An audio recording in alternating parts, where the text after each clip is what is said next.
qu'eux autres qui aient contribué à l'inventer et à le lancer. Mais il ne faut pas que le mot nous égare. En fait, la négritude fait référence à des groupes humains qui ont subi les pires violences de l'histoire, des groupes qui ont souffert et souvent souffrent encore d'être marginalisés, insultés et opprimés.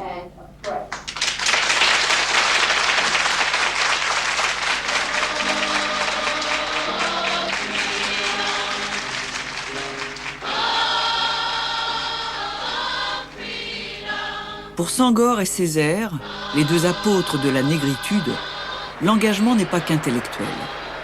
L'action théorique, menée jusqu'alors sur les bancs des universités, devient au sortir de la guerre un combat politique. Je fais de la philosophie, et puis il y a eu la guerre, il y a eu les problèmes, et on ne peut pas se désintéresser de notre pays.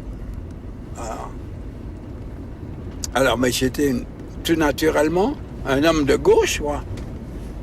Et des camarades sont venus me voir, voilà, on va faire des élections, et nous pensons que ce serait bien, nous souhaitons que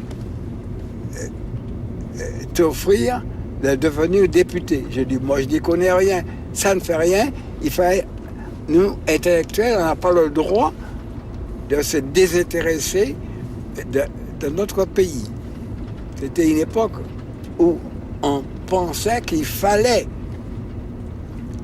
renouveler la Martinique et le Parti communiste martiniquais a fait une liste aux élections et, à ma grande surprise, j'étais sous la liste.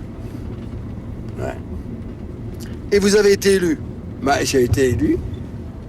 C'était une grande surprise et je suis devenu un homme politique presque sans le vouloir. Et je n'ai pas osé leur dire non. La révolution de 1789 fit du nègre de la Martinique l'égal de l'artisan de Paris et du paysan bourguignon. Aujourd'hui, les hommes de couleur siègent à l'Assemblée nationale.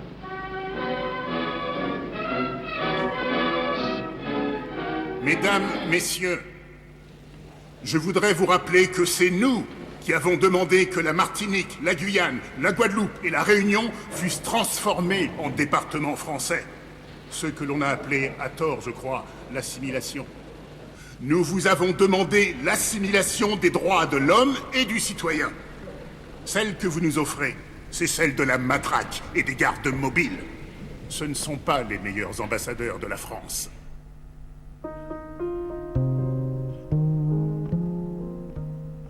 Tout au long de sa vie de député, les discours de Césaire auront une liberté de ton dévastatrice. Ses prises de parole engagées, servies par une grande qualité d'écriture et une maîtrise parfaite de la langue française, lui permettent d'être écouté avec respect.